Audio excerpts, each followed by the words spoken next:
To the Joy and Pain Uncut. My name is Cherie Carradine, and for those of you who don't know me by now, I am the author of the book, The Joy and the Pain of the Single Christian Woman. Today we're going to be on chapter 3, and this is show number 3. And I guarantee you guys that this show is going to be better than the last show. It gets better and better with time. And before we go into the show and introduce all the panel members, I want to remind you, this is the book. You guys want to participate in this? Buy the book. And you can go to my website, which I'll give at the end of the show, where you can order the book and then be a part of show number 4, which will air in 2 weeks. Also, before we go into the show, I'm giving you guys all the insight on how I published this book for less than $600. So if you want to get this, it's only $6, and shipping and handling is free. So all you need to do is go on my website, and you can also order this. And this will give you all the insight on how to publish your book for less than $600. So before we get started, I'm going to have my panel introduce themselves. Hi, I'm Eleanor. Charlotte. China, Lakeisha, Lisa. And Nathan. Okay, and so we're going to have Brandon. He'll be joining us in probably the next few minutes. So in the meantime, we're going to get started. So today's first story is called Fool or Foolish. So I'll give you a scenario on the story. I'm not going to go in all the details, but I'm going to give you enough to get you going. So the story is called Foolish or Fool. Fool or Foolish, I'm sorry. And we're going to address her. Her name is Charlotte. And in this story, Charlotte starts off as a single mom, strong Christian woman. She has one child. She's pretty much her whole life is built around going to church, working, and taking care of her child. She's a praise dancer. She does all kinds of things for the church. It just so happened that she performed at a church, and as usual, a gentleman approached her, and he asked her to perform at his church, which was one of the mega churches. So within that, they exchanged phone numbers and everything. So from that, he would call her every day, but he never would talk about the performance. He would call, he would ask her how she's doing. It even got to the point to where he would take her out to dinner. He was whining, he was dining her, doing everything but talking about the show.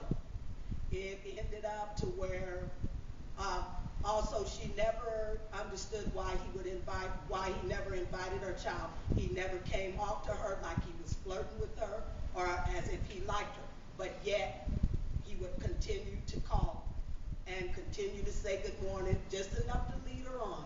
He would wine her, dine her, all that good stuff. It turned out that she began to like him. He wasn't the type of guy that you would really, to her, in her opinion, he wasn't really what you would call a good-looking man. He had a nice body, had a lot of money, very upstanding man in the community. Everybody knew him. So it just so happened that it got down to the wire to where it was one day he told her after she get off of work, come by his house. And he would give her the CD and tell her all the instructions about the performance. So she gets off work, makes arrangements to have someone babysit her child and all that. He gets her to his house. When she gets there, the man's house is laid out. It's immaculate. It's huge, beautiful home. When she gets there, she sits down. He has this beautiful, comfortable couch. She's tired already. Sister girl's tired. So she gets there and she relaxes on his couch. Once again, my brother starts talking about everything but the performance. She gets frustrated with him. So when he sees her frustration, he pretends to go to his studio in his home and get the CD. While he's back there, she gets relaxed. And let me go back a little bit. Before he goes to the back room to get the CD, he puts on jazz. Nice stuff to relax her. So when he goes to the back room, it takes him forever to come back. So by that time, she's relaxed. She's sunk down in his nice, beautiful, it says sectional. She's comfortable now, and she's like pretty much kind of nodding out, going to sleep. So she didn't hear him come back in because of the music. So he touches her. She jumps. And then he says, "Oh, you're tensed." Then so she says, he begins to tell her she's tense, but he starts talking again. And so she goes on and she says, well, she gets frustrated with him again because he's not talking about the thing, the performance. So once again, he proceeds to pretend as if, oh, here's a CD. He puts the CD in when you know it's the wrong one. So he goes back. By this time, she's all relaxed, He comes back, and again, I think then he touches her again. She's all tense, so he says, "Let me give you a massage," We know where the massage going. Okay, he begins to give her a massage. This girl hasn't been with a man in years. The last man that she was with is that he was a guy that got her pregnant. Yeah, they had sex before marriage. She got pregnant. He left her and went to a woman and married somebody else. So she stayed celibate for all these years, not being touched by a man, not dating. So when this man begins to massage her, she melts. And then he tells her, well, I can massage you a little bit better if you lay on the floor. Are we seeing the red flags here? Are we seeing the red flags? Okay, so. Walk out. Yeah, and so anyway, he begins to be very y'all let me finish. So he throws the pillows on the ground, and one thing leads to another. They had sex.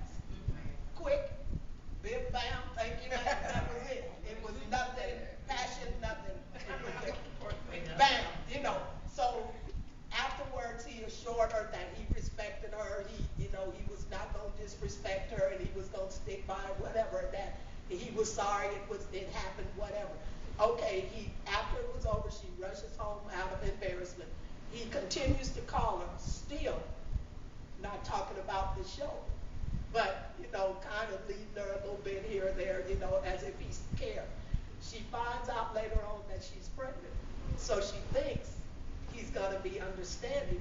When she goes to him and tells him that she's pregnant, he looks at her and tells her, what do you want me to do? This is when he changes. His whole attitude toward her changed. He didn't want nothing to do with her.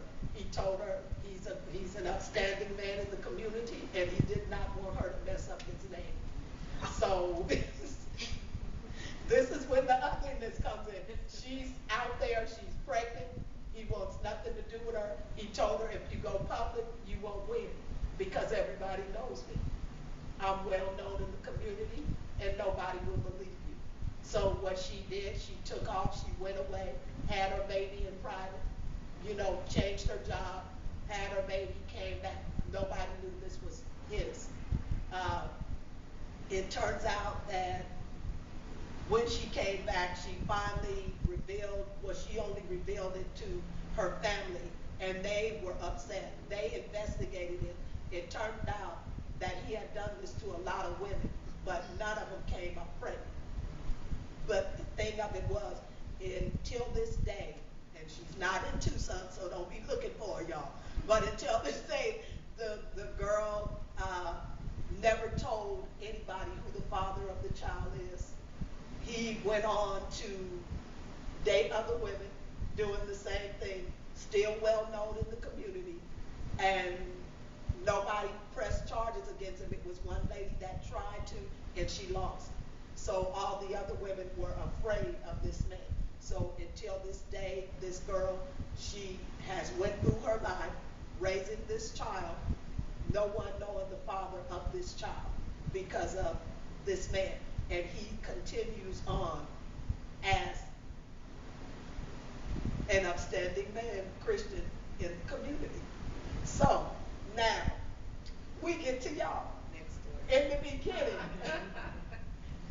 when would you guys have Okay, when she first met this man, now if somebody approached you and said you wanted to be he wanted you to perform at their church